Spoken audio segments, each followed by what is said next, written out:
Recording in progress.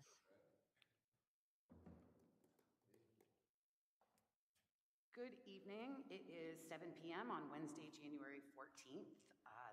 I will call to order the Town of Hollis Planning Board meeting of January 14th, 2026, our first meeting of the year. I'll start off with roll call, starting from my, what side is this, right? Tom Wachowski. Heather Sullivan. Danielle Bradbury. Brett Murphy. Butch Gannett. And we will now stand for the Pledge of Allegiance.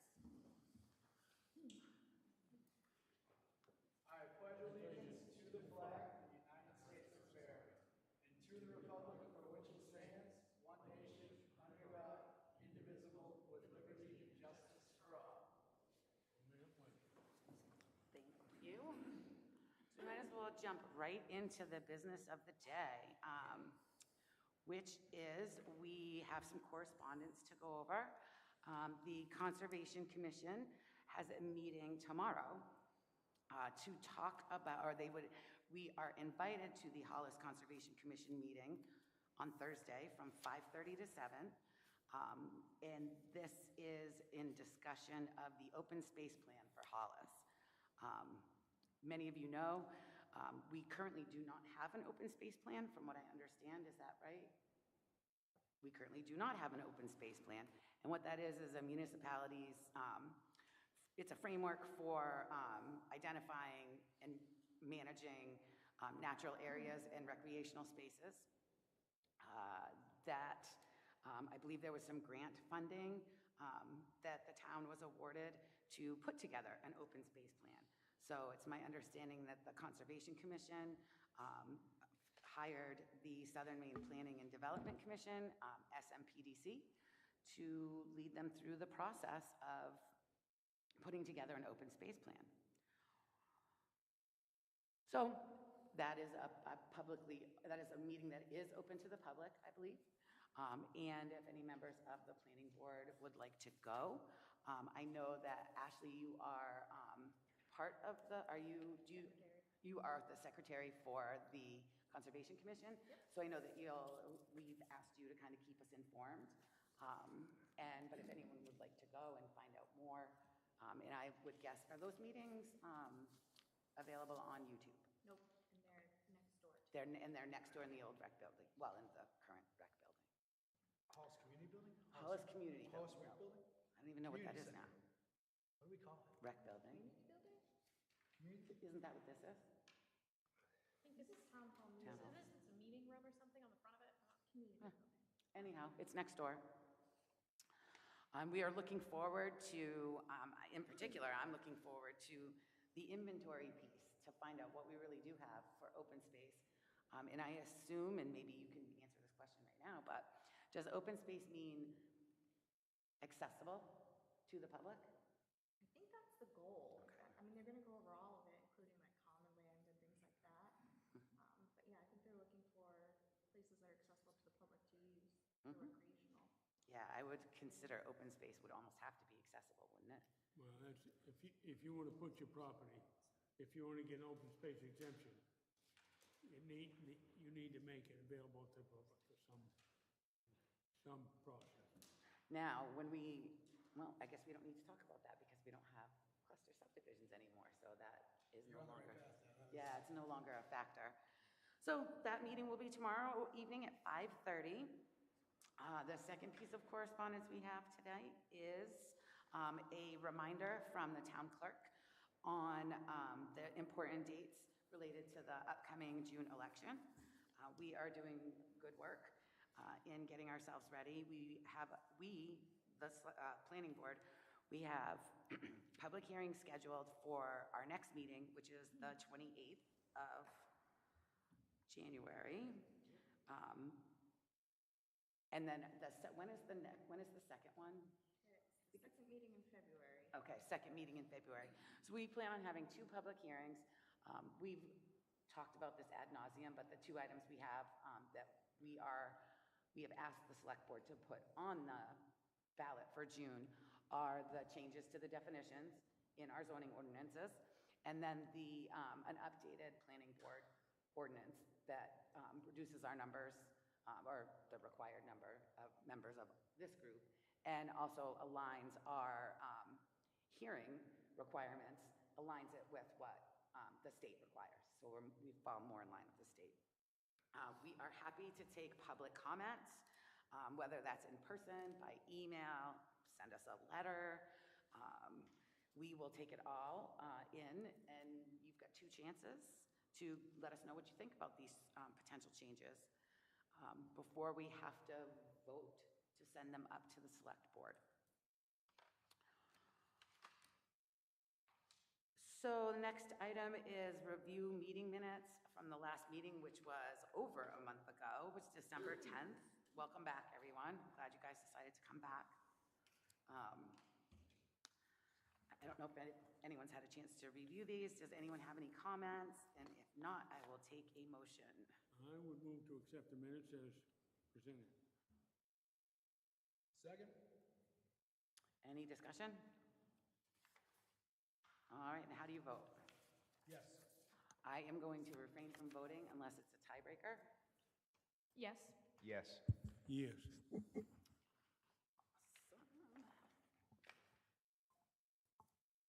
And then we have the optional reports. Is there anyone who would like to give a report? We kind of heard the Hollis Conservation Commission report already, but I didn't know if there was anyone else that wanted to mention any other town committees or things going on in the town. Okay. Old business. So we decided at our last meeting that we did want to move forward with voting in a vice chair. So I am opening up the floor for nominations. I would like to nominate Brett Markey for vice chair. And I'll second that.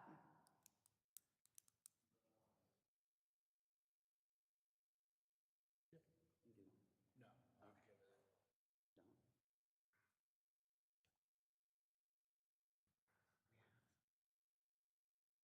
Yep. Any other nominations? Going once, gone. So we'll just take a quick vote on that. For the nomination of Brett Markey for vice chair, Tom, how do you vote? Yes. Yes. Yes. Yes. It's unanimous. Thank you. We got you. Thank you, Brett. And then since I'm a lefty, I think that maybe we'll have Brett sit to my left. Is that? And on to new business. Thank you guys for being here tonight. So for new business tonight, we have a request from an applicant. We're doing a sketch plan review of a potential outdoor cannabis cultivation garden. This comes to us through code enforcement. This was reviewed by code enforcement and it was denied. Primarily, I believe, because of it doesn't fit in the RR3 zone. If you guys remember correctly, we do have a specific cannabis business ordinance in place that kind of goes beyond our standard zoning. Every cannabis business that wants to open in the town of Hollis does need to come through for conditional use permit, and the site plan review is part of the conditional use permit. So you guys have done, I saw some of the notes that you guys put together, and it does seem as though you've definitely identified what the issues are. So if you want to just come up to the podium, introduce yourself, and just give us a couple minutes about the project. Yeah, definitely. Awesome. Hi, everybody.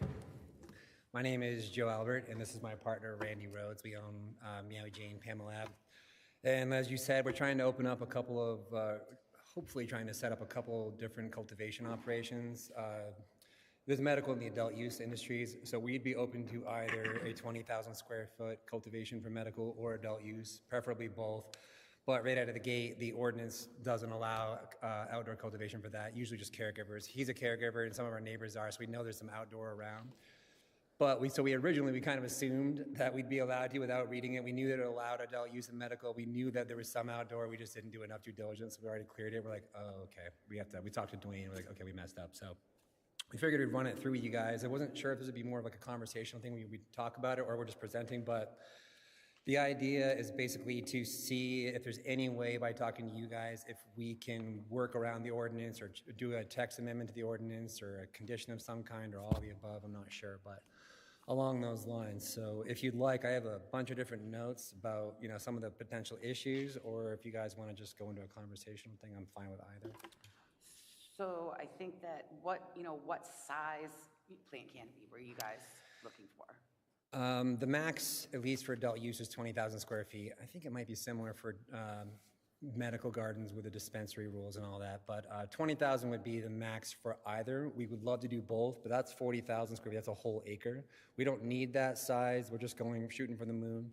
Either option, medical or adult use, would be fine. So if you guys are like, we can change the ordinance, but only 20,000 or only med or only AU, all that's fine. So we're very flexible on it. But ultimately, in a perfect world, we get all 40,000. And the reason is we have a pretty large manufacturing facility in Scarborough, and we buy like 15,000 pounds of biomass a year, which is all the stuff that's produced. And this garden, even with 40,000 square feet, would only produce about 10% of our current purchasing. And because so many gardens are going out of business and they're shrinking and everything's consolidating, we don't want to have just a bunch of large businesses kick us out because they won't sell us their stuff. So we figured we'd produce our own. But there's a lot of towns that are, I think, uncomfortable with the outdoor because maybe higher security. And I'm guessing odor is probably a big concern just because it's outdoors. But yeah, so that's the reason behind it. Randy's the owner of the property residentially. So he's, we've been there forever. We know all the neighbors really well. A couple of them work with us in our business. Either we're caregivers that served us. Bill McCormick is our trash guy. Briggs is our plumber. And we deal with these guys all the time. So they didn't have a problem with an extraction facility that was there for years, and it was much stinkier than any outdoor gardens ever be. What was there before? What was there before? There was an extraction facility in one of the buildings in the property, and that's basically taking all those smells, removing all the everything, and just concentrating the smells and then exhausting the bad out. So we know that we've seen what it would be like to have way too much odor strong, and then with all the other outdoor gardens in the nearby area, we already have already tested the neighbors to see if they're okay with cannabis. And if you guys have gotten complaints, that would shoot that down, but aside from that. I'm not aware of there being any odor complaints for any of the cannabis businesses that we have had or currently have. That would make sense because a lot of the neighbors, just by coincidence, like Briggs and all of them and Lance and all these people, a lot of them have done or are doing cannabis, so they're all kind of okay with it by coincidence. It was just kind of lucky in terms of the neighbors not getting mad at us. I don't know if other towns have large, widespread cannabis odor problems, but I'm assuming no, just because we haven't had any. But if odor is one of the biggest issues, we know we have the setbacks, and we cleared the land before we did our due diligence, unfortunately. We left a whole bunch of woods around so to add as a windbreak. We're going to have 8-foot fences to add as a windbreak because even if odor wasn't a problem because of the neighbors, we just didn't want to have security risk, and odor is basically like we're here, come find us. Yeah, it's considered a nuisance Yeah. in like our ordinances, and I don't think, don't remember, we don't have any specific odor. We don't have any specific odor, like anything special that's just for cannabis. I think we Right. have the general, Nuisance. right? The general nuisance expectations. So I don't think that there's anything specific to cannabis, but Right. I'd like to ask about this extraction thing you talked about. Yeah. Where was that? That was, there was a little garage. It was really small. It was one of those, like a startup, we'll call it. It was at 267 Sakura. It was one of a little building that was there. That was years ago, but. that was a caregiver. So that was before. So before 2016, there were a lot of different. Before 2018. Before 2018, there were a lot of different medical cannabis caregivers.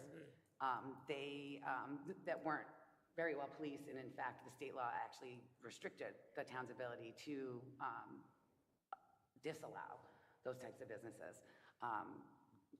Medical cannabis caregivers are grandfathered in our ordinances, and I think that particular facility was one that came online during that time. So there was no There was no code enforcement. I never heard of it. Yep. I never No. heard of it. Yeah, I came and went. So you would never have known it was there. Nope. Yeah, If you didn't partake in that industry. You would have driven by it 1,000 times. that's the way to operate, generally speaking, because out of sight, out of mind. Yeah, and I think that too also, or in addition, this is a residential area, and so are either of you, is anyone residing on the property? Okay, so also a caregiver can function as a home occupation, whereas right now, the way that our ordinances are written, it can't be a home occupation. Yeah. There's a couple things. I thought a caregiver's storefront could not be a home occupation. It cannot be. Right. But a caregiver can grow outdoors and can grow as a home occupation, Yes, yeah. as long as you We're on get the that. same page. Yeah. So I got a question. Dwayne denied the permit. And the reason he gives, he says cannabis ordinance section 8A provides fume and odor control plan. I don't know if that means he wants a fume and odor. There would need to be an odor control plan, but that odor control plan might be. Lots of trees. setbacks, lots of trees, lots of windbreaks. Yep. Okay, so that's how you address Dwayne's concerns, and then the other one was zone rural. Yeah, so- The square That's- footage, which you spoke. Yeah. So just give you guys like a heads up on how it works. So the way that zoning, anything that we do zoning ordinance wise with the actual ordinances themselves, Yeah. we cannot make just like exceptions. Yeah. We don't have contract zoning in Hollis. That's that would be an exception. So what happens is people come in front of us, like yourselves, and say, hey, we have this idea that we want to do. We as a board can either take on the onus of writing changes to the ordinances. If, if the board as a whole decided that Right. that was what we wanted to do, take on writing changes to the ordinances, still has to get the select board to put it on the ballot, and then the town has to vote for it. Okay. Residents of the town has to vote for it. That's the only way that we can make any changes to any So if ordinances. all of that happened and we all agree, like, this isn't a big deal, what would the timeline be? When the vote happen if it all The worked vote out? wouldn't even happen until not this June, but the following June. The following June, Yeah. okay. That would change course then, okay. So that's first. Second is, we as a board last year tried to update the cannabis business ordinances in Hollis. Yeah. It would have allowed for outdoor cultivation. And it would have taken away right now, it's like our ordinance says you can have 500, one. In the workspace versus, Yes, yeah. and what we wanted to do was make it, we can have, not change the number of licenses. Oh, no, we were gonna make cultivation and manufacturing open. Why? So whatever the state maximum is, that Yeah. 20,000 plant canopy. But we weren't gonna limit the number of licenses that were available. So it wasn't gonna be one has to be 500 Right. square feet and one can be 20,000. It was, you have a business plan, and if Yeah. everything else fits into the ordinances. I think a bigger challenge, what I see as the biggest challenges here is this is in our R3, so it's in residential. Yeah. All of our cannabis businesses are located in the economic overlay zone. Okay. So we only, the board, the select board, when we worked on writing the ordinances, they were very specifically keeping it limited to economic overlay. When we tried to, I don't even think we tried to change economic overlay. I think we were gonna keep it in economic overlay. The select board refused to put it on the ballot. So that was right around this time last year. We did a lot of work and they chose not to put it on the ballot. And Was that the one that didn't go on the ballot because they claimed it didn't show up on time? No, that's the This one was that a didn't go on, different- no, that's the one that we actually got a formal note back from them saying, we refuse to put this on the ballot because back 3 years ago, 4 years ago, we told the town that we would only do it we would only do it like this.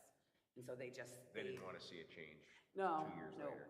That's despite the fact that cannabis businesses are the only businesses in Yeah. town that actually contribute To town, to town funds, because they actually have license fees. Yeah. And it also wasn't a thing where the planning board said, hey, this is now a rule. It's still, as we do with everything we do, it had to go in front of the voters, and it had to be approved by the Yeah. voters, or denied by the voters, whichever they chose. the select board wouldn't even let that happen. So, yeah, So we had some challenges with it. yep, some challenges. Yeah. I was a little confused too about the use chart. I was assuming that they wouldn't allow it in the residential area. We had talked about it a little bit because he's a caregiver, but the chart made it sound like a lot of the cultivation was approved in R3, like the same exact requirements for all the cultivation was like in multiple zones, and then the retail had its own thing. So, yeah. So economic overlay Yeah. is, I'm pretty sure it is just an economic, all of it, right? Yeah, so, Economic overlay can be in any zone, but then there's an overlay, so if you're on one of our major, Route 4A, 35, 202, I think it's 500 feet on either side, Okay. then you qualify as. So there could be an RR3 that's in the economic overlay? Yes. I got you. Yeah. Okay. All right, that makes sense. So even if all this is great and you guys were gung-ho for it, it would still take over a year and a half, most likely, well, June and then next June before you, okay. That alone probably, we're looking for other properties too, obviously as a contingency, but, yeah, okay. I would say that if you wanted to only have What? 30 plants, then Well, you could do, that's, that's, we were thinking about that route, but there's some loopholes there. It's kind of obnoxious to do it for all of us, but like you can grow some very large plants. I mean, massive. And I guess that was kind of my question. If you were just doing it as a caregiver, a home-based caregiver, yeah, medical, excuse me, yeah, thank you. Medical marijuana caregiver, you are allowed a certain canopy or a certain amount of plants, correct? yep.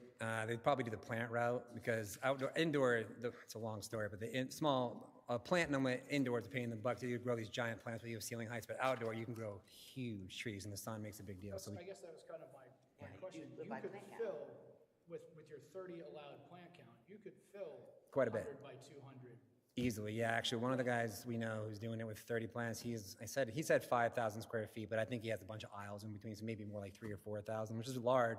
And then the question would be, he has some residents that are leasing, I think a resident or Matt's at least sleeping there. Anyways, I don't know if we could have multiple caregivers with their own fences. Like how many caregivers can rent or lease, and the loopholes basically. How many can we squeeze on there? Because the whole thing is to provide enough biomass to have a portfolio to supplement losing all of our, third-party vendors. But yeah, so we could take that route. We might even do it on a small scale, get some practice. He already has the place. He's grown there before because he's a caregiver. So we could do that, push it to the limits. I don't know if there's a way to have his wife do it too. So that's 2 caregivers, 60 plants, pushed to the limits. And if we could add a third or a fourth, there's some accounting in there. It's a little bit annoying, but I don't want I'm to not push the sure laws too exactly aggressively how. there. I never contemplated like the spouses, Yeah. that makes sense, would be 2 caregiver operations. I've seen Yeah. that. Yeah. Unfortunately, I think that there's still, you're not allowed, as a caregiver, you're not allowed to, basically, you're not allowed to work together almost, Yeah, that's come a long way. Now they've kind of just been like, okay, you can do it too. Just keep your accounting records technically separate. And And you guys wouldn't have to worry about things like electricity, like the electricity being joint, because Yeah. there's no electricity in that. Yep. So that's one option. I think that, look, I'll be honest, I'm pretty hesitant myself, and I'm the first one. Look, I wrote this. Yeah. I was there. I've been here since the beginning. He and I we've both worked in the industry. I'm a little bit hesitant. It is not enjoyable to work on something that you think is going to be an improvement for the town, like Yeah. bringing business to the town, and then to have it shut down. Now, we won't get into the minutia around that. Yeah. But I think that one other alternative is to do a citizens initiative in the town. We did that in Standish. It had the same. It was a long story. I ended up getting 3 people elected because they have 7 instead of a selectman. It was a lot of pushback. We ended up winning. It took a long time though. It was a pain in the butt. Yep. So, I've yeah. done it. I've done it. I did it with 1 year with the library budget. Yeah. So I get it. Like Yeah. I know how challenging that can be. I will say that in general, residents of the town of Hollis are pro cannabis business. It's So- just the old guard who's resistant for whatever their reasons are. But yeah. I didn't say. Well, I mean, I have nothing against cannabis or anything, but I don't personally love seeing a store every 500 feet. That's in the annoying town for all either, of and us. That's kind of my deal with it and my beef, and same with my husband is, I just Yeah. don't want to see them everywhere. 'Cause, like, I don't know care none if of it's us do. Well, We're they're in not Portland. talking There's like about 50 right, of you're them. just It's talking about obnoxious. growing it. Yeah, yeah. Yeah, you're not doing a store in The here. store thing, good for your sake, it will flesh out. What happened was it's a zillion small businesses in medical, and they all put their life savings into it. They're like, I'm going to make it, and then they all got desperate, had to sell it, so they had to open a store. But the natural market forces will whittle it down. Yeah. So it'll happen. It's annoying for all of us. Yeah. It just takes a Definitely. lot longer than I Yeah. think people expected for the natural market, because it's not a natural market. I think because the economy is so bad at a large level, people are like, well, I stopped this. What else am I going to do? So it's like, well, I'm just going to stick it in and be fingers crossed, but. I think that you guys are smart strategy, right? Like you control the entire chain from top to bottom. That, Yeah.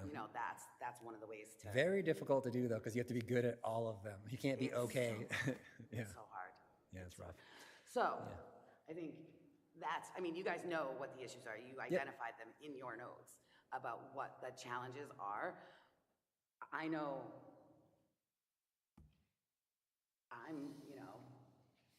I guess, do we take a vote and say if we want to try to push something through, or do we? I mean, if we're just, I feel like it's gonna be hard, it'll be absolutely setting a precedent. It'll be going against the ordinance. And it'll be not only going against the ordinance and setting a precedent, but doing so for something that, I don't wanna say it's 50-50 split, but, 55-45. And it's a controversial thing. It was one of the biggest turnouts we had. Maybe an idea is to, it's not gonna solve your direct Yeah. problem, but No to worries. push it in front of the select board again with So a yes. new makeup, Yep, more people. we could definitely do that. Maybe that serves Hollis and Tommy's, quest for transparency, and we try and get it out there and let people vote on it. If, And that, again, that doesn't really. I think no that worries. in that, I think that's a reasonable position for us to take. I would say that wouldn't actually resolve your problem, because we can't do outdoor. So we'd have to edit it Sure. again. If we wanted to accommodate, then it becomes to the question of, do we accommodate one person that comes in front of us? How do Or do we? you change the use table or something like that fits in there somehow? I mean, that's good. I don't even know if it's the use table that's the issue, is we don't have, they wanna grow outdoors and Hollis doesn't allow outdoor cultivation unless You're a medical caregiver. you're a medical caregiver, and then you can do exactly what they wanna do, just on a possibly smaller scale. That's well, not really my fight anymore at this point. But the whole cultivation thing, like if you allow, I don't know, if two of us have it, that's essentially, I don't know, 3,000 to 6,000 square feet. And then you got a guy down the street, literally like a mile, not even a half a mile away. He can do a 5,000, whatever. Probably a bunch of people on the other side. You're already allowing outdoor. All the risks to it are already happening. You're already allowed. It's just restructuring the language so it's more logical and intuitive. Well, I would maybe also say, if anyone's growing hemp nearby, then that throws everything out the window. Yeah. Right? Because then you get potential for cross-contamination, not something that we need to be concerned about, but I don't even know, can you grow as much hemp as you want right now? Do you have that? That's a whole other can of worms. Right, They're like, shooting down the farm bill now, so who knows? honestly. Right, so it's just such, when I start thinking like that, like, could it be negatively impacting someone that we don't even know is negatively impacting by bringing in these, robust, strong cannabis plants against these wimpy? That would be if we were doing hemp or something. We thought it was a conflict, or something was going to conflict with us that was both legal. We'd just have to do our due diligence. Like, is there something nearby that's going to conflict, or vice versa? I mean, right. What are you gonna do? Because that'll wreck, you can wreck each other's. Yep. And main grow season, that it is a one harvest grow season, maybe two if you're lucky. Yeah. That's a tough one. Usually Tough one. one. So, I don't think, in the most respectful way possible, I don't think that there's anything that we're gonna be able to do for you to move your project along Yep. without, it's gonna be an uphill battle.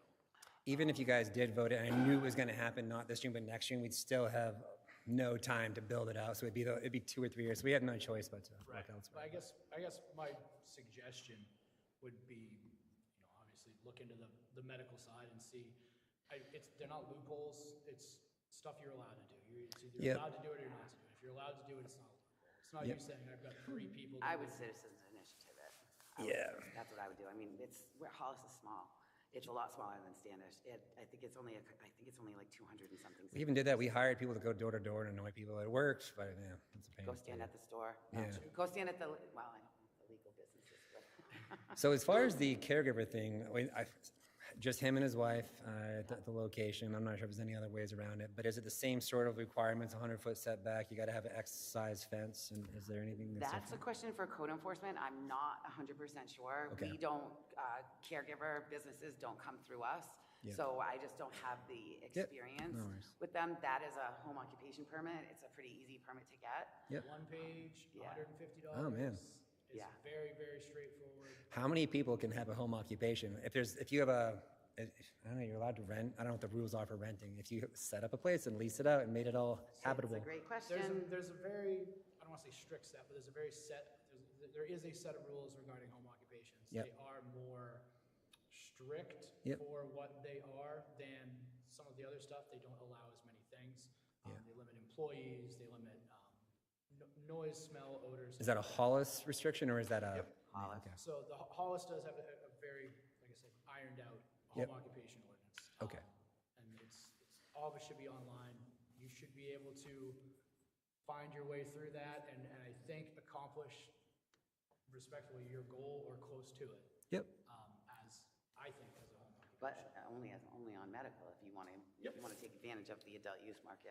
That's actually the biggest problem because medical does have significantly more problems with pesticides. It's a real thing we deal with because the lab, we concentrate everything. Adult use, always great. Medical, always terrible, which is more reason. And we have a medical gardener too, so. That's amazing. I don't know if I'll agree with that, but okay. No, I have a medical garden too. I would say about a 10% fail rate with medical. We have a lot, thousands and thousands, all the gardeners we can get. AU is much lower pesticide failure rate. Medical is not like 100%, it's like 10%, which is a lot because when it hurts our lab, we have to shut the whole thing down, clean everything, disinfect, remediate it, and then do it again. So when it hits us hard. So we're really cautious, but. So that's a super, so your relationships with your vendors, with the people that are selling to you is like key for you, I'm sure, because you don't want to. There's a lot of really good medical cultivators. There's the professional people on both AU and Med, and then there just happens to be some lingering, not so professional ones. But I got a couple of things I'd like to Sure, say. yeah. First of all, if we determine we want to look at the cannabis ordinance to improve it, we should do that. Yep. And not saying it because it's one person that came before, but because it needs to be looked at and improved possibly. And I would advise you, if you're going to go and do this in another way, that you can do it legally. You spoke about pushing the limits. I would be more conservative than pushing the limits. yeah, I agree. There's no need to get everybody upset before you try to get something done. Definitely. When I say push the limits, I mean literally what are the limits, and that's as far as we'll go. We just know I what know they what are. you're getting Yeah. at, I'm just saying. Yep, you I know, agree. You don't need people to think, well, he's right on the ragged edge. Yeah, I hear you. So I think that if you were to go the medical caregiver way, that Dwayne Hanson is your person, code enforcement officer. He can tell you what the home occupation rules are. And then I think that if you were looking to do the citizens initiative side, then I would say that Martha Huff, our town clerk, she can get you what you need in terms of usually what people do is you write your proposed changes to the ordinances, and then I think that it goes to Martha, and Martha has it reviewed by the town attorney. That's no guarantee. I don't know if you followed what happened with adult use, but even at the state level, there were a lot of boundaries and barriers that came up. But Martha would be the one that would ultimately issue you the petitions. Yep. If you decide, so she will be able to tell you how many signatures you would need to have, if there's any time constraints around. I'm not sure if there's any time constraints around, when you take out the papers versus when it would be on the ballot. We only do town issue ballots. We only do town warrant articles once a year in June. There are times that the select board might choose to do a town warrant in November, but you're not guaranteed it. So I I always look at June as being anytime we want to make ordinance changes. Okay, We're so- always shooting for June. Just to make sure I understand, mixing stuff up. So this June, we could potentially get enough signatures and have it vote, but, okay, so it would only be able to get onto it, okay. You wouldn't be able to do anything for this June. I mean, I suppose if you got it on the ballot, but we'd have to have our, and I can share this with you guys after, I'll give you a copy of this. If you want the select board to consider something for this June's ballot, Yeah, you have to have you have to have your signatures gathered by March 4th. It has to be finalized by April 1st. Yep, and To the this select says March 4th, 2026, all warrant submissions and budget requests need to be filed. so the signatures filed all there by the 4th of March, and then what was the April thing? April 1st is when the select board will sign the warrant articles, so that's when they, Decide what's gonna be voted on. decide whether or not they're gonna put it on. I will tell you that the select board is not legally required to put any, even if you collected 100% of the signatures. There's no way to bypass it, okay. They can choose not to. I mean, if you want to continue to be on the select board, I would think that people wouldn't, you wouldn't go Yeah. against the will of the signature gathering. And me personally, if someone goes to the trouble of collecting signatures for something they want to come onto the warrant articles, I would be putting it on the warrant. And the signatures Put it are, out to the voters. the signatures, that's one way to put some pressure on them, but in the end, I would still want the selectmen to say what their real concerns are, and can they be fixed rationally? We're not trying to push you and force you something you don't want, just what are the real problems and can they be fixed?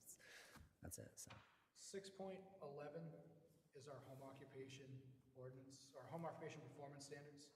So that's, I assume, your next Yep. place. All right, and then signature 3, 4, April 1st, they can still say no, got you. Still say no. Okay. Okay, As a board, do we want to, I think we should, I'd like to think on whether or not we do bring the cannabis business ordinance back. Would that, I'm just thinking, so we could bring it back and work it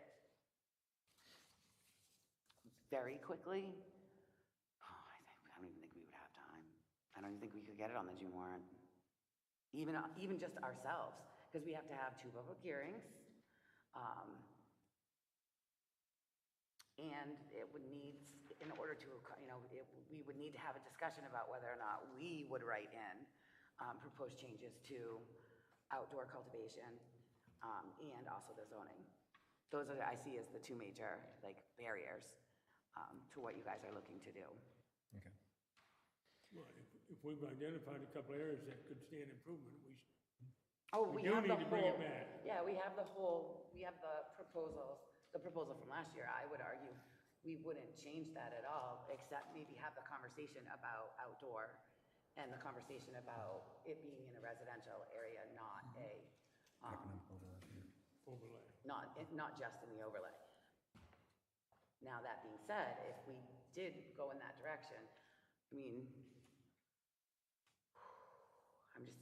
have our first public hearing. I suppose we could have another public hearing. First public I think- hearing, I think first meeting, right? It'd be tricky. Yeah, it'd be, it would be at best, it would be challenging for us to get this Right, through. it needs to be done right. If we're gonna spend time and do it, it needs to be done right. And if it needs to go until next year, or if they have something in November, we can have it ready for that.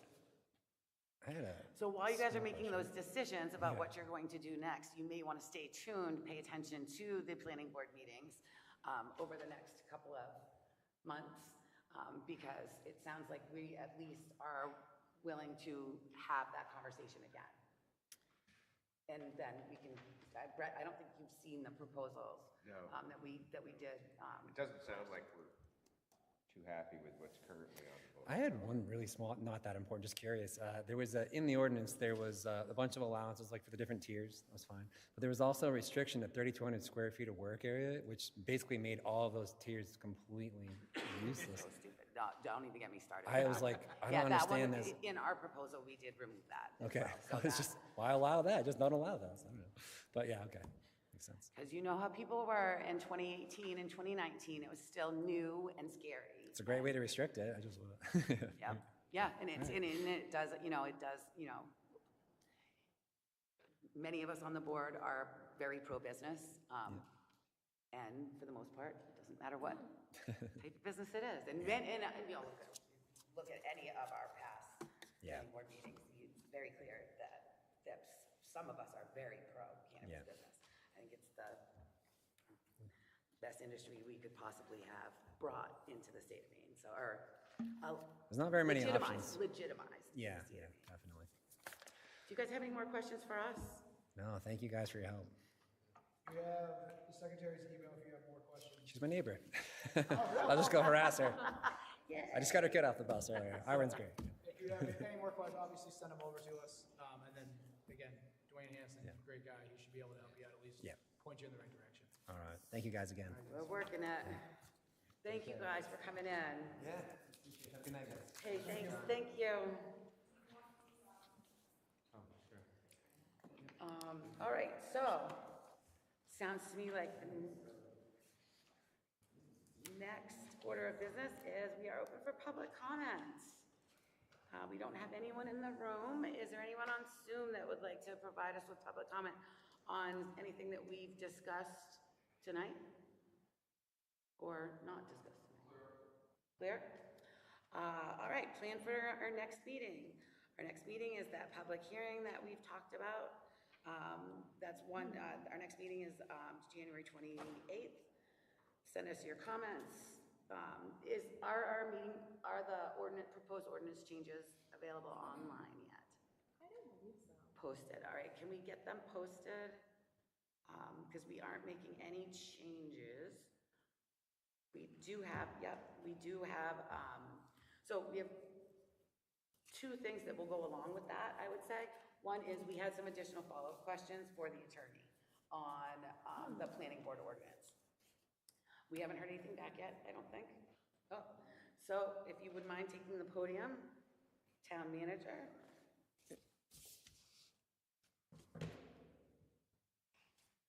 Two things I want to mention. Don't shoot the messenger. Okay? I'm bringing, as you know, we've had correspondence, and I apologize for my lack of technical capabilities in making the red line versus the regular version. Anyway, we got that finally done. I'm going to read to you, and I brought a letter that I had crafted, and part of my delay in being here was that I wanted to get the board together, the select board together with me so that I could have this discussion and then know what direction they wanted to go in. The attorney responded to us, and as you know, he specializes in municipal law and land use. Excuse me. And he said to review the entire ordinance would be extremely expensive. And he estimated $24,000, $25,000, maybe $30,000 in time. They're $300+ an hour. He said it's going to be extremely expensive. He did also make note that in a cursory review, when he got as far as page 3, that he picked up what he thinks is a significant challenge, that the terminology conflating the words building and structure, he says, whereby that would create a challenge whereby any structure that does not qualify as a building would no longer need permitting, and he felt that that could take us down a path that might be less than desirable. That's his comments, not mine. I'm delivering. He also reminded me, and I'm only going to briefly touch on this. You've touched on it about 100 times tonight, and that is whatever you do still has to go before the select board for approval to get it on a ballot. So you know how that is and what you have to do that. I would like to throw a little editorial comment in there in this, if I may, and it's just a logistical thing, and you can say shush and go someplace else, or just listen for a minute. The public hearings that you have, I think, are misplaced in that you do your editing and then have public hearings, which may leave people lead people to believe that's a done deal. Yet, the select board still gets the voice on it. I'm wondering if it makes sense to collaborate with the select board and then have public hearings so that both of you are hearing from the public and editing then if there's anything significant, or at least then the public is saying, this is the final step before we hit the ballot. It's just a thought. I don't think it's worthy of conversation tonight, but you can take it up at your leisure if you wish to. And frankly, that was my last portion of my written comments, was that I'd like to see that change just so that the public isn't thinking, I'm done, and then, as you've mentioned, the select board said no, and it makes all of us look a little silly, because why did we have everybody in to talk about it if it wasn't going to go anywhere?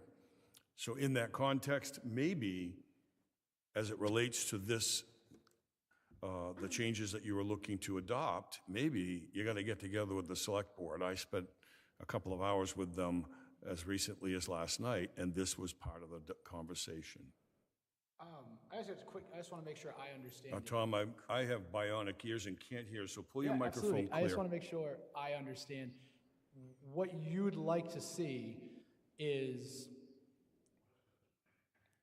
the final product and then a public hearing, knowing that the select board is on board with the final product that we present. Correct. Okay, and that way, as you said, the residents aren't showing up and giving opinions Correct. on stuff that cannot or won't be changed or may not be the final product. Correct. I understand. And as you know, and you mentioned, November is also a possibility. So if this can get mashed up and reconfigured, that is in an agreeable fashion with the select board, November is a possibility. Okay. How do we climb the $24,000 hill? So let me just, yeah. The $25,000, that was what the attorneys spoke of to review the entire ordinance, right? Yeah, so we are doing this piecemeal. We updated the definitions. That was one section. We have previously updated, what did we do? So we've already paid for the definitions. The definitions were paid for out of the last fiscal year's budget. I think a small portion came out of this one.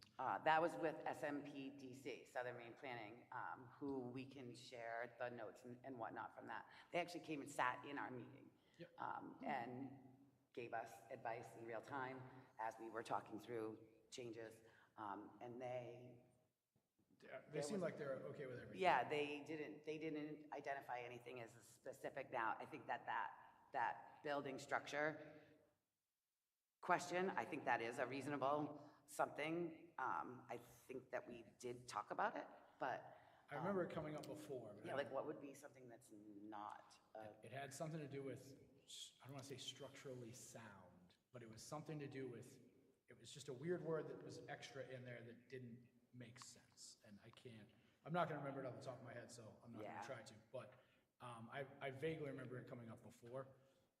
But the 25K, I don't think we're asking them to look over the entire ordinance. And I don't think it's fiscally responsible. Not that it's our decision. you could never get that done.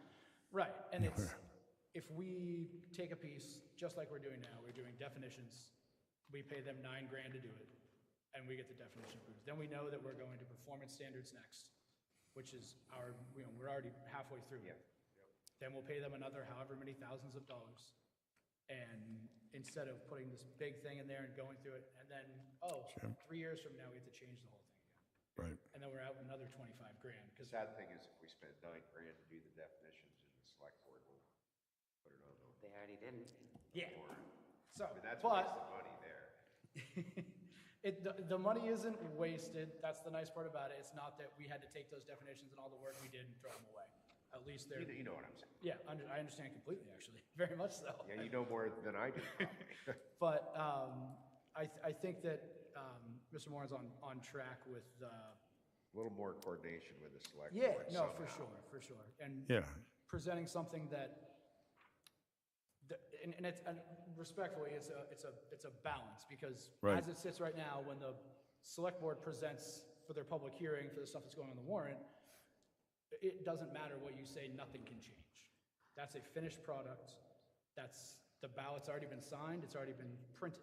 So whatever you say at a public hearing at a select board, for Those- the warrant items, Those public hearings are informational hearings, frankly. Exactly. They're kind of You're right, ours are- it's a misnomer. They're information yes, sources for the public right. to help them know what they're going to vote on. Yep. Not for change, as you say. You're right. And we always get up as citizens, or I get up, and I'm sure others who have spoken at the public hearings, under the, I don't say under the assumption, but under the assumption that stuff will change if I yell loudly enough, or if enough people Correct. don't like what they're doing, when in fact, the ballot's already been printed. So what we're trying to do, and we've done, I feel successfully, is have it ahead of time so that we can still reflect the comments from the residents. And Mr. Moran wants to see a final product presented. And I feel like that's what the select board does for their portion. And Is the select board going to come to us when they have zoning ordinance changes that they want to make? Because historically, we've had them come to us at the very last minute, where as a board, we didn't get the opportunity to even discuss. Yeah. And so it does work both ways. And I can't imagine how you would effectuate change if we had to get then why have two boards? Why not just have one board? So presenting a final product to the residents is absolutely important. To know exactly what they're voting on. And I feel like the select board checks that box, because They do. They'll go They through do. our ordinance as well. Oh. And I look at it as I don't want to say a bad thing, but as not the correct way to do it.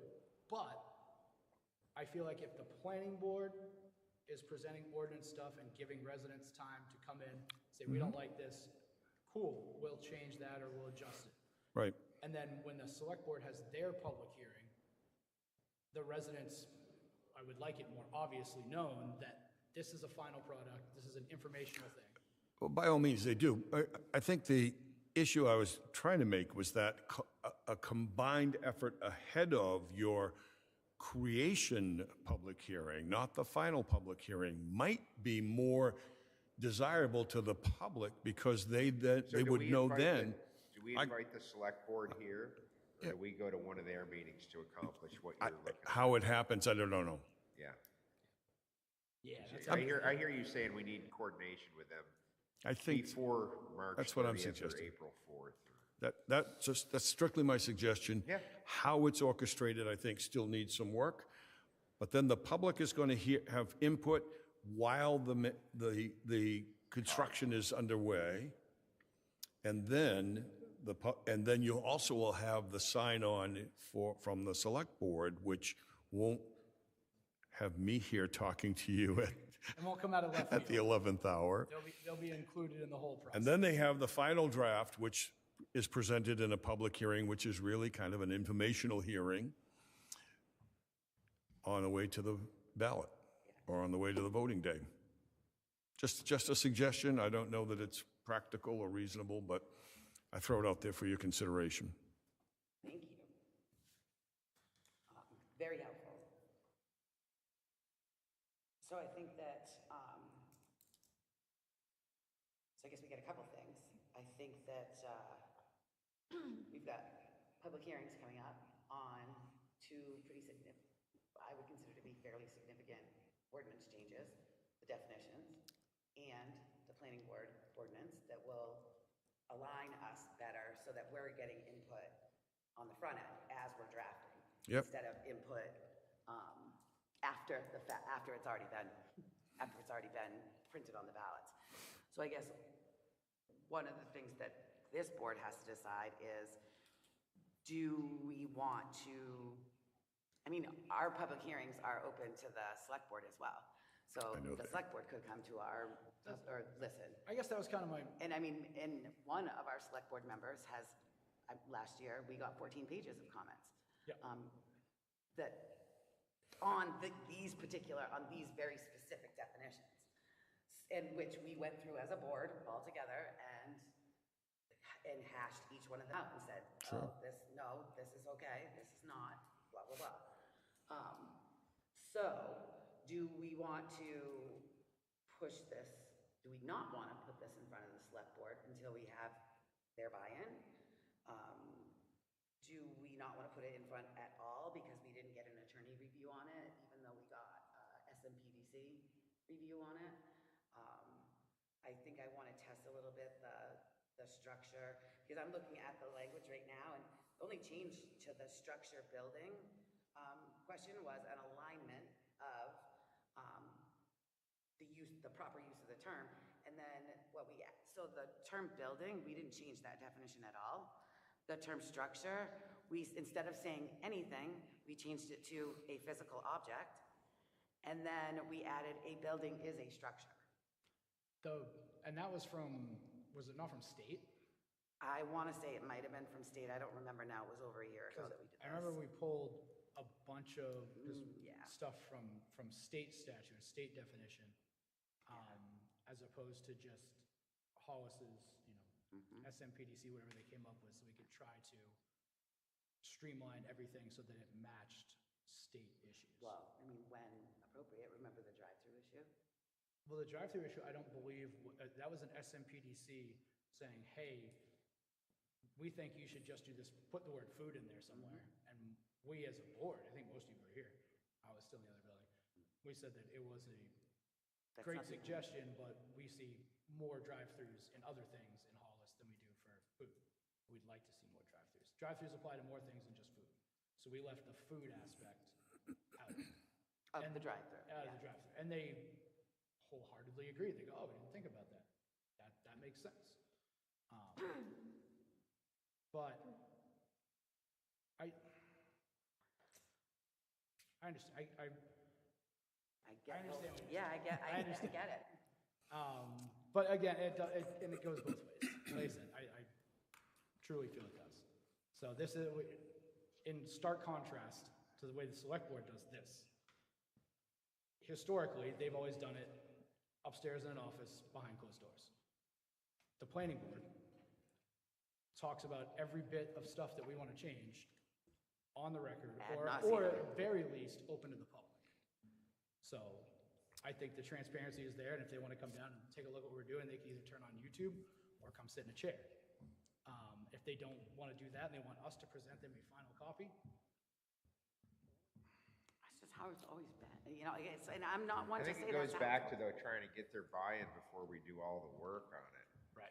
And I don't know what the avenue for that is, but And you nailed it, though. You said if we have to go to them for approval for anything that we do, which I understand is how it's set up. well, they trump us. That's they And that's have the card in the end. That's So we're not blindsided, and Yeah. Mr. Moore is 100% right. To avoid that, nope, we're not going to throw that on there at the last minute. Be more. Respectfully, I don't know how we can be more open. Everything we do is in the And public. I think the answer is we have to go to the.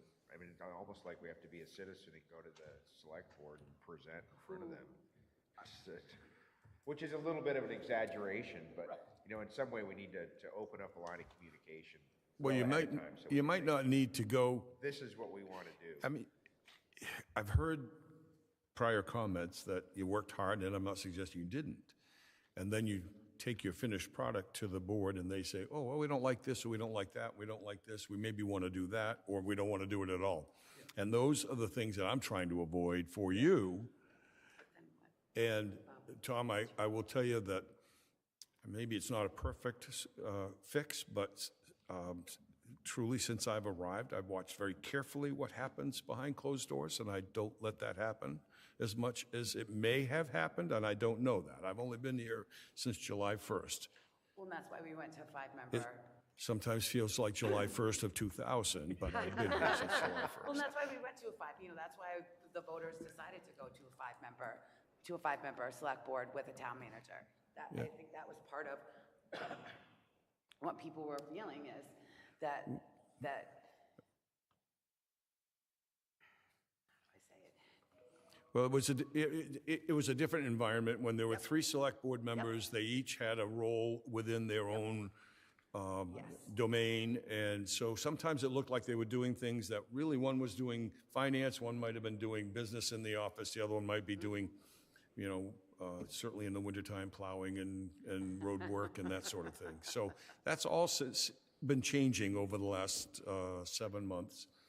And my observation has been what I suggested, that is, that if there were a way to get you together beforehand, and then the public, I think, is better served not to be set up for a sudden failure. Yep, absolutely.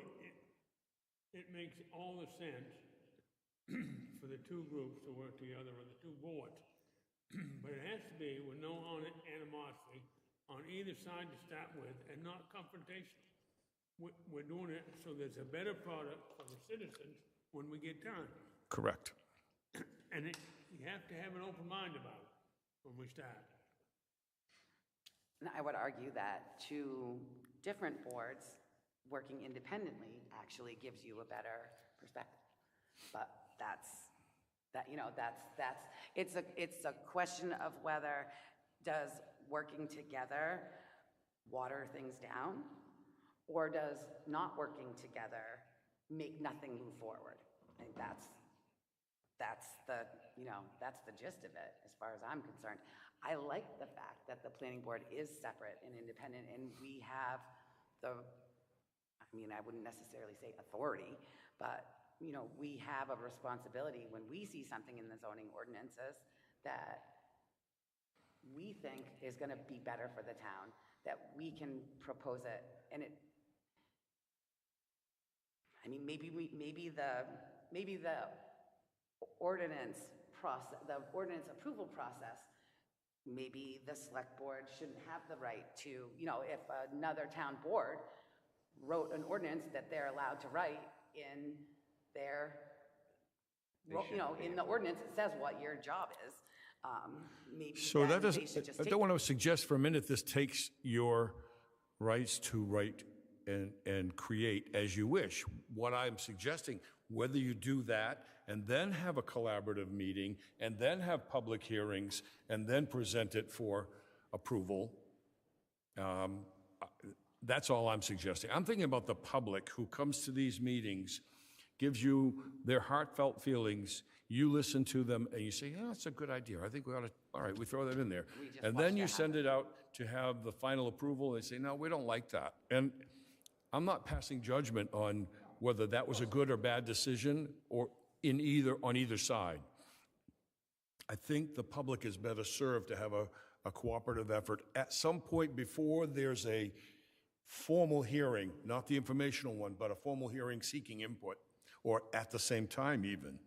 So I guess my question would be, so we just talked about the cannabis business ordinance, and that how we had proposed changes to it, and the select board chose not to move forward with it. Should we, so let's just, this is just an assumption, let's assume that perspective hasn't changed. Maybe it has, maybe it hasn't. We would have to have that conversation. But if that perspective hasn't changed, then that would mean that we would never move forward with something that we as a board felt was the right thing to do because we couldn't get buy-in from them. Again, just my gut feeling about the whole thing. I have a hard time believing we're going to run into the same issues that some of this board ran into last year. Again, I truthfully don't think it happened. I know the people that are on the select board now. I know we have a town manager now. I'm much less concerned than I was when this whole thing started. With the select board just going, nope, we're not going to allow them. I think it'll be a much bigger conversation. I think there'll be a lot more transparency. I think having 2 more people on that board, I'm infinitely more comfortable with that select board and the people that are on it not making that same poor choice again. Truthfully, I really am. So I think that the people that are on the select board, especially Dan and Mike adding 2 new people, 2 new sets of eyes, I have faith that it won't be one person deciding they're not going to do it and the other 2 just saying, okay, fine, we won't do it. I truthfully, I really do. I agree. I think So- that then we should probably take the cannabis business ordinance, since that's what we were talking about earlier, and let's try to figure out how this would work. Right. Even, and this is enough of a public setting for them to know, hey, look, we're discussing this. If the select board has any issue with that, just send us an email and say, hey, look, we're still not on board with this thing. But they have to do that now in a public setting. They're not gonna sit in a private room and make decisions about what happens. They can't, two or more, just like the planning board. 3 members meeting, not an official meeting, is not allowed. So they can come right here and go, nope, we're still not on board with that. If it means me showing up, I'll be at the next select board meeting anyway. So, yeah, that's what I was, the line I see coming close to, and We it's can't written go to- to a select board meeting as a board, I don't think. We can't go as a board, we can go as send an, a can we representative. go as a person from the planning board? I mean, we If the planning board agrees that they should send a representative to say, hey, we're talking about doing this for the pot ordinance, what's your guys' feelings? there's an avenue to do that. I feel like there's an avenue. Does it have to be an email first and then an in-person thing? I'd rather have everything in writing. I know. Well, we can all, like, if we all wanted to go to a meeting too, though, you can go as a citizen, you just can't Yeah, represent. no, I'm just wondering if we could send somebody and we could represent thoughts that the Well, we planning could board also do has it and as a get workshop. feedback. Because that's the first step in working together, is you have to talk. So maybe, we could also do it as a workshop, open to the public, but not a formal, their meeting or our meeting, kind of like the meeting that we had Yep. with the select board this summer. Oh, yeah, that's So could we do that once or twice a year to say, here are the things that we're thinking about? Yeah, we talked Yeah. about that in that meeting. I mean, So we could do that. try and follow through with that. Boards have to act as a body. Individual voices are just that. But if the board wants to join the select board in a meeting, let Bennett know. She can post it as such, and then 3 or more of you can show and have a discussion. Okay. But as individuals, you're speaking on your own. Yep. Got it. Okay. Helpful. So, given what, thank you. Dick, Am I very good? much. We really appreciate you and everything that you're doing here and Thank you. helping move things forward. I think that if we are going to, so we have these zoning or proposed definition changes that we've worked on for a while, and we didn't follow this process the second time, so we've worked them to death. What do we do with them right now where we have a public hearing scheduled for 2 weeks from now? Do we, I feel like it's, I don't want to say last minute, but last minute to throw them on the public hearing, but it's not. no, this is already on the public hearing. Oh, I'm sorry. The public hearing is about these ordinance changes I thought that you we were talking made about last year. No, not that one. That one's not happening. Then that's fine. Everything carries on. Okay. I feel that everything should carry on. Like I said, the stuff that we've worked on, stuff that didn't make it on the last warrant, said that very politely, proud of myself, stuff that didn't make it on the last warrant can now be proposed to the residents for the next warrant. Do we try and do a meeting with the select board in the next month or something to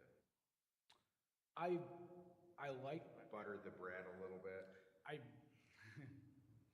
I like the idea of transparency and the select board speaking on the record why they either want something or don't want something. I think that helps residents know who they're electing and what their elected officials are supporting or not supporting. So when we, as a board, put something in front of the public and the select board, maybe one select board member doesn't like it. So I don't understand, I don't say I don't understand. I'm not 100% clear on how that would work because it would involve, I would love a public hearing where both the select board and the planning board are there so that the planning board and the select board can say, hey, that doesn't work, whether it's one Well, it person. sounds like if we have 3 or more, we can have Bennett put us on the agenda and go to the select I- board meeting. I feel like it should be. I mean, it may be a little bit of putting their feet to the fire, but. It's tricky enough and like I said, I have no idea, and it's the same thing that Mr. Morris said. I'm not sure how we would work it out, but ideally, the select board would explain to the public what they like or don't like about the stuff that we're proposing. Before, it was done in an ivory tower where they played Puppet Master. Now, it's gonna be transparent, and I think the select board would be on board with that being transparent, but I think organizing it is gonna be a very tricky thing. So I think if we're proposing, the planning board's proposing to the public at a public hearing, this is what we'd like to change, this is what we're getting your input on, the select board can go, oh, we like that, or we don't like that. And then the residents know how their select board feels about certain things. Right now, we still have the opportunity to change things. Right. In the proposal, you know, in the, so if, I don't disagree at all. I'll throw the burden on you to make sure the public knows when they are Yep. Commenting at a public hearing, that this is still work in process. Yeah. And that it's not a final draft until you have it blessed to get to the ballot. It's not going to get there. Right. Pardon my vocabulary, maybe that's not a good term, No, but, it's fine. It's perfect. but I also think that you can get on a select board agenda as a board and have a conversation. I think this may have been possibly frowned upon based on the dollar amount that they thought was far more than they initially thought. I don't know. I don't want to speak on their behalf in that regard. Yep.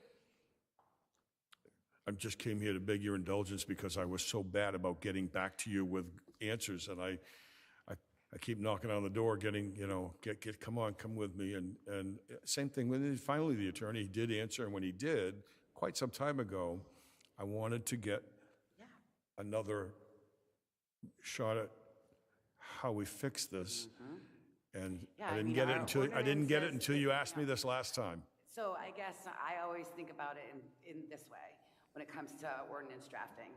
You can pay to draft it, or you can pay for the lawsuits when it's Yeah, you drafted got poorly. it. That's right. So, Okay. should we reach out to the select board and ask them to come to our next public hearing?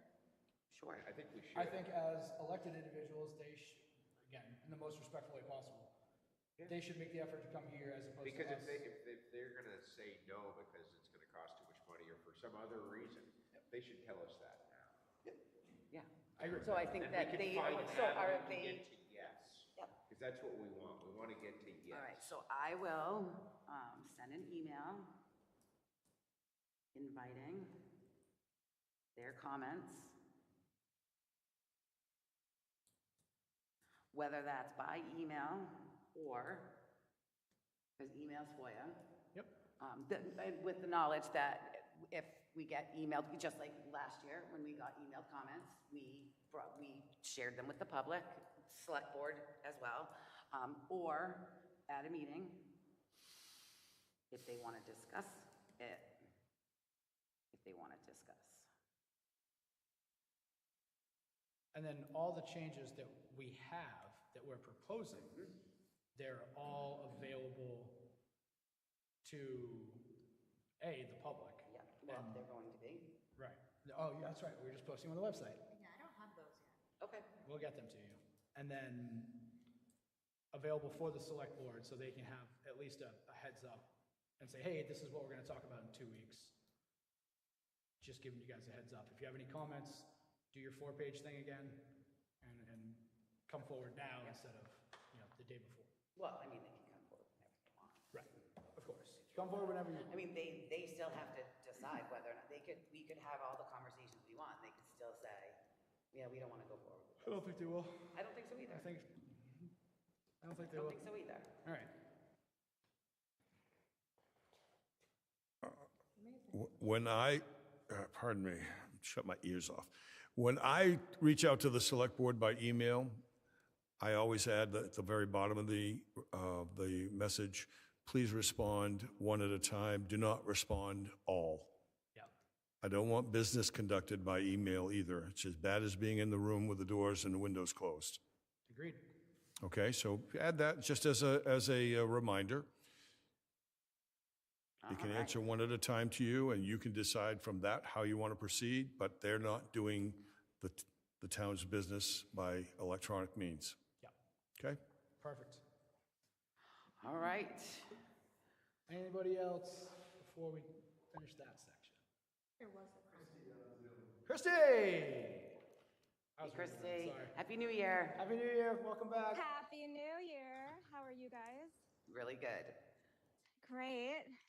Just on the topic of transparency and all of that fun stuff, I just wanted to ask you guys if you received a letter from the Board of Appeals regarding it was a public appeal meeting.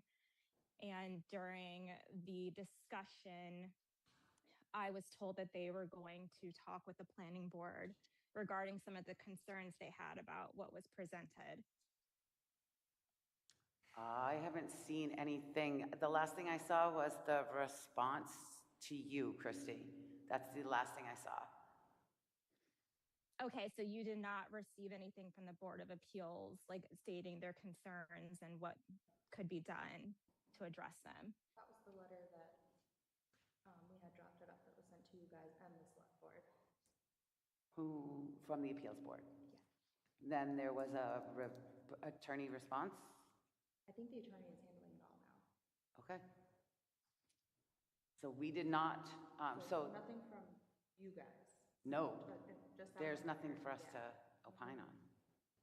So, and nothing came to us. I mean, there were some comments in there about what the planning board should do, but we sent that to the attorney and the planning board can't do any of that. So, I mean, I thought the response was pretty clear. So I guess I'm not sure what exactly it is you're asking. Was there another email to us or to? No. Okay. Yeah, so the appeal meeting was October 6th. The decision letter was from October 7th. I received a copy of the decision letter, but I have not received anything else from the town regarding it. Like, there were pretty significant concerns brought up, and it was my understanding that the select board, the town manager, the planning board, everybody would be, informed about it, and there could be discussion because it doesn't regard just me, it regards several other families as well.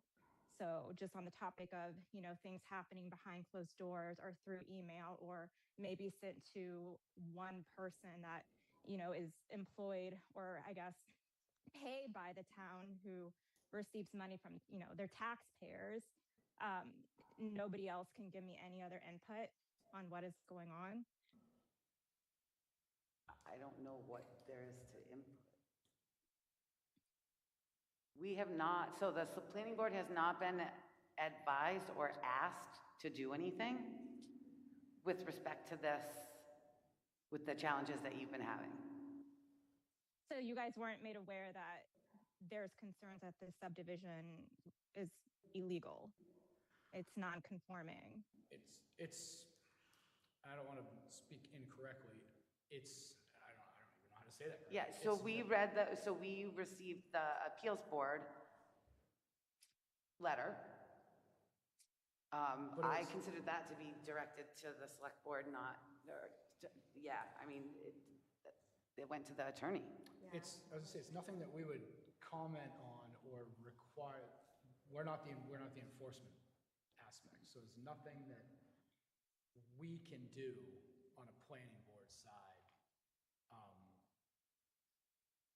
On a specific. What about just suggestion to your residents on like how we can get help from the town? Because that's something like, I mean, I've been listening to your meetings for quite some time now, just trying, like you said, trying to get help, and just hearing the discussion about maybe having individuals come in front of the select board and the planning board, just as, from my perspective as a resident, I feel much more comfortable talking with you guys than them.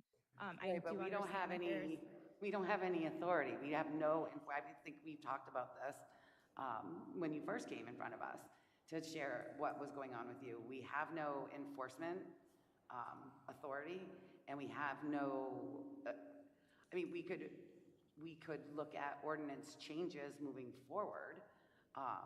But I haven't seen anything. I mean, the ordinances were solid and the planning board, The ordinances were solid, you're saying, but someone did not follow them.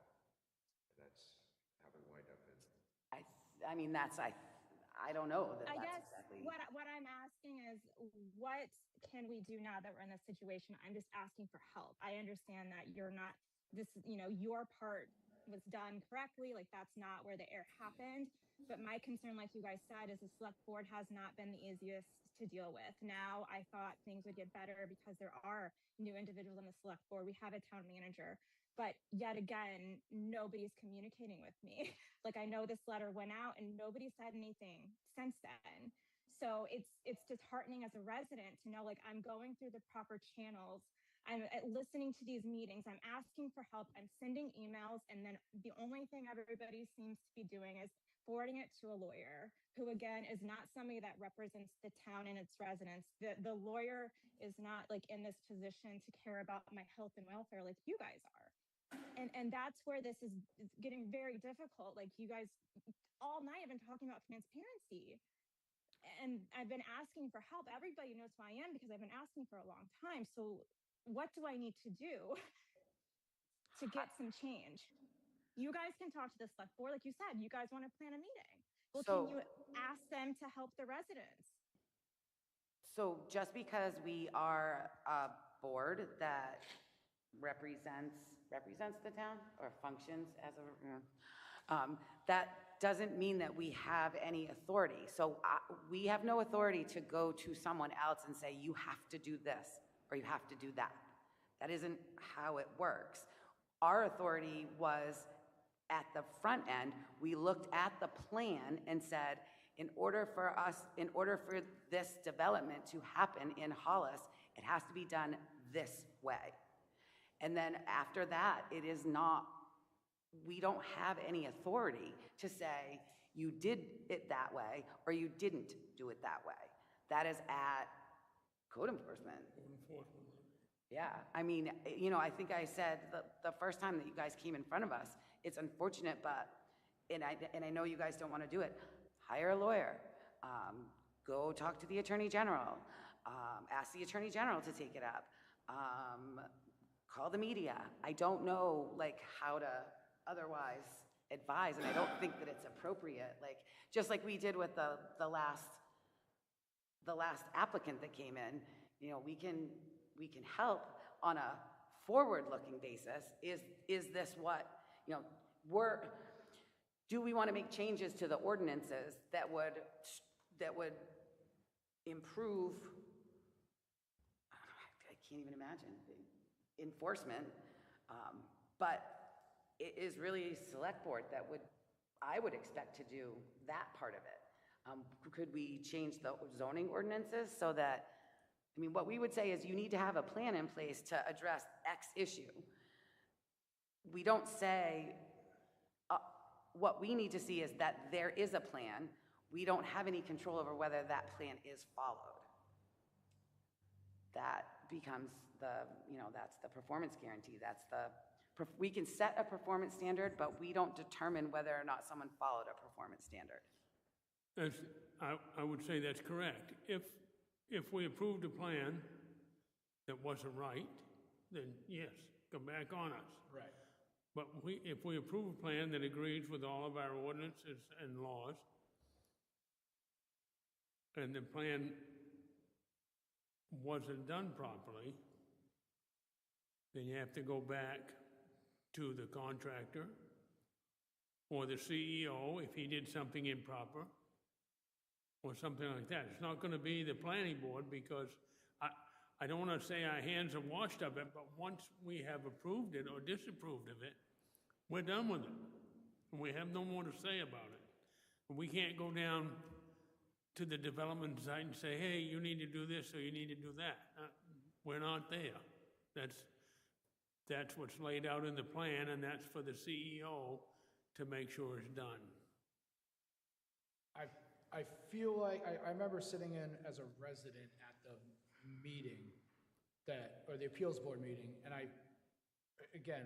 I felt that they were, I don't want to say giving you the wrong information, or giving people the impression that this planning board has more teeth, or has more authority, or has more anything than they really do.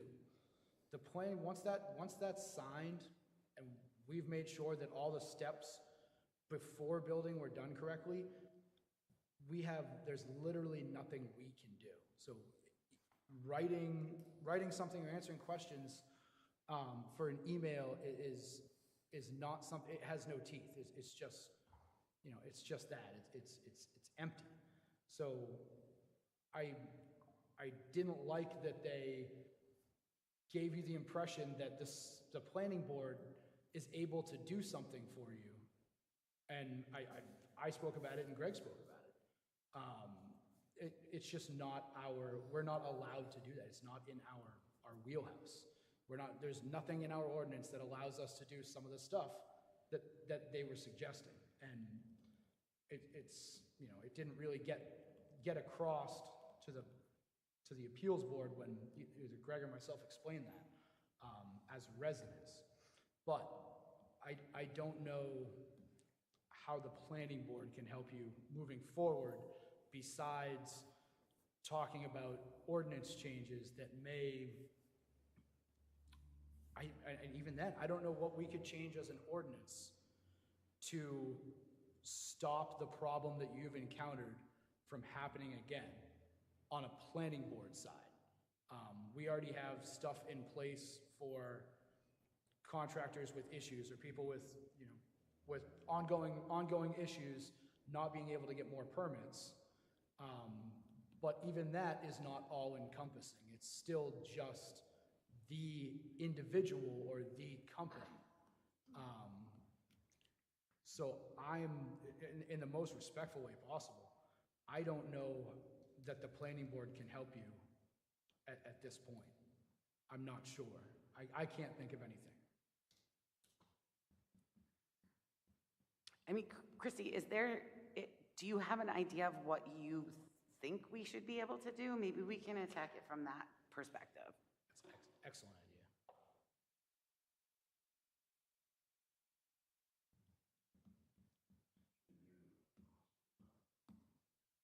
Can you hear me? Okay. Oh, yeah, we can hear you now. Phew.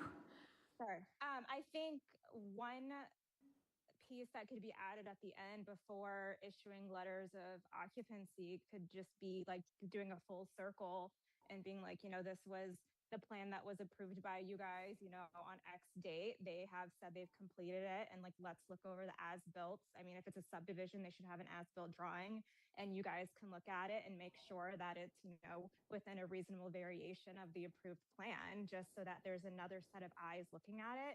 Because in my opinion, what I've heard a lot of is like, somebody wants to do this or somebody wants to do this, but the select board said no.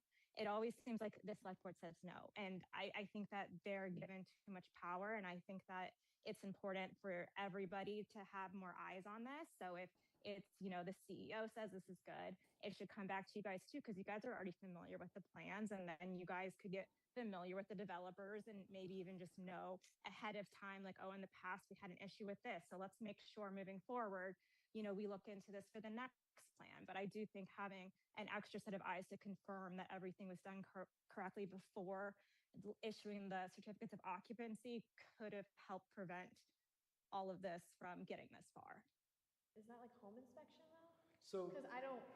yep, so that's where, and that's where it gets kind of dicey on a planning board side. The planning board, I don't want to say routinely, but it's not uncommon for the planning board to ask for a professional in a certain thing to look at a certain subject. So if we had a subdivision come in and there was some real, water issues, or it was near wetland, we could ask the applicant, hey, look, we're gonna hire at your expense someone to look at this. The planning board themselves, I sell cars, Heather does something else. Down the line, we're not specializing in the stuff that makes sure that the plan was built correctly. That job and that duty, obligation, if you will, lies on code enforcement more than anything, more than the select board, more than the planning board for sure. If that's the part that was missed, I don't know that circling back to the plan, you're 100% right, that more eyes on anything is a good thing, and I agree wholeheartedly. But asking for a planning board that is not professionals in wastewater disposal or well drilling or anything like that to go in and sign off, I assume that's one of the reasons that Hollis got rid of electrical permits. They don't have a professional that's for that subject. So they don't do it, and it puts the liability on the town, which the town is finding out. So I don't want to say promise you, but I feel like asking the planning board to sign off on a plan when the planning board is filled with, people who specialize in I think anything but construction and anything but wastewater and anything but Just well citizens, drilling. basically. Yeah, and it really is. I don't know that it's the correct approach, but even if it's, like I said, at the end of the day, you're asking for accountability, and finding that accountability is always the hardest part. And I don't believe that the planning board signing off on making sure that a subdivision is built to spec is something that we would specialize. We would hire, and we would hire someone to do that. And that person we've already hired, it just happens to be code enforcement. So I don't know that, I understand where you're coming from, and I agree that more eyes on everything is a good thing. But I don't know that having the planning board sign off on a finished subdivision saying that it's built to spec is something that we're capable of doing. If we were required to do it, we would hire a third-party inspector to come and inspect that and sign off for us, because we don't have the authority or truthfully knowledge to make sure that, yes, this well is 100 feet from this septic, and this septic is 15 feet from this box. So I apologize. I don't mean I expect you guys to do the inspection. It's more so making sure everything was done. So in my specific property file, like there were things that were overlooked, and had a second set of eyes looked at it, they would have been seen. So just things like that. I don't expect you to come out here and do it, but just like confirm the file's complete. Is everything in the record as it should be? Okay.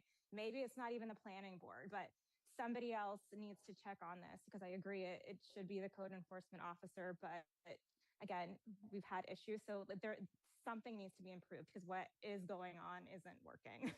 Yeah, 100%. I can tell you that I have a hard time believing that it will happen again anytime soon after the realization has come that they didn't do it right this time. So I know that doesn't help you or probably make you feel better at all, but.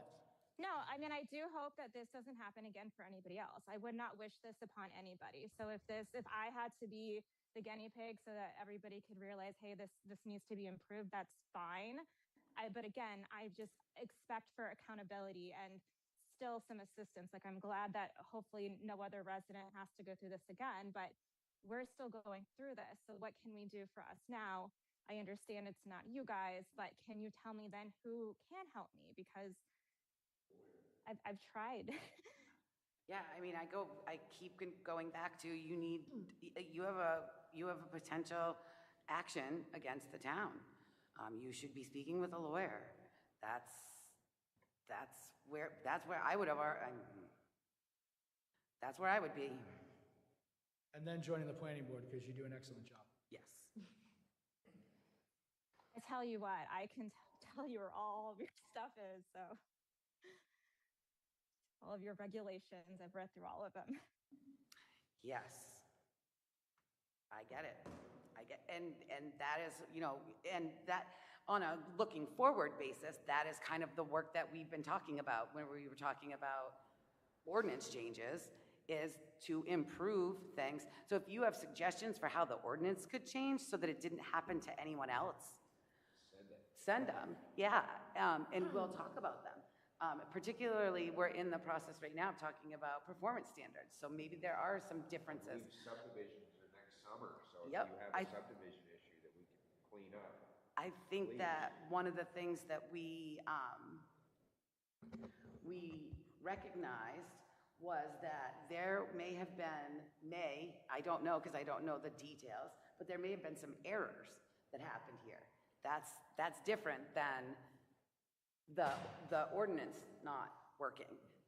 You know, errors, whether it's an error of judgment or an error of, you know, a technical error, I don't know, but it wasn't at the, yeah, it wasn't at the planning board level. I just don't know what else to offer up for a suggestion. Yeah, I think it's just a broader process. Just, you know, your piece of it is fine, but we just need to, like, you know, zoom out a little bit and see, like, what are all the steps now after this, then what, and just have that clearly defined.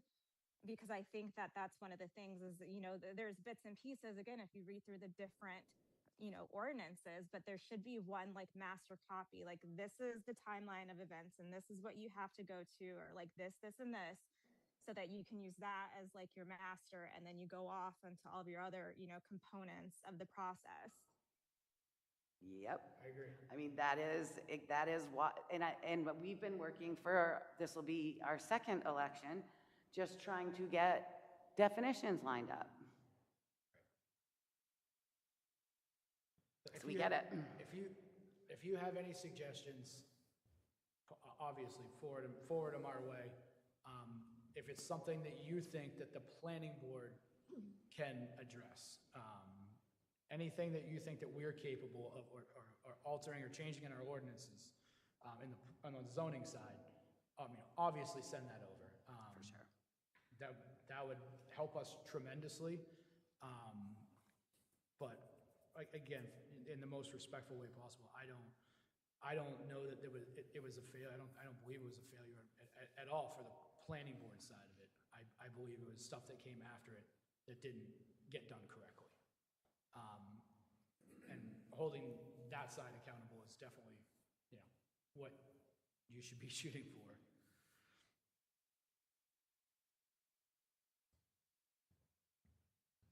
I got nothing else. Okay. Thank you for your time. Thanks, Thank Christy. you, Christy. Do we have any other public comment? All right, that being said, next meeting is, we're still moving forward with our public hearing. I'd like to say something about the $25,000 review What of about the it? ordinance. I don't think we need to worry about that. I don't think we need to have that done. We don't need to have every sentence in our ordinance analyzed. If there's a problem, somebody will come to us with it, and we can deal with it. I mean, I agree. you have a problem and your lawyer comes to you and says, what's the answer? What are we gonna be able to do? Well, we don't know what we're gonna be able to do. We'll just have to go to court and then we'll know what we have to do. Because you never can get an answer, a definitive answer. It's what the court decides.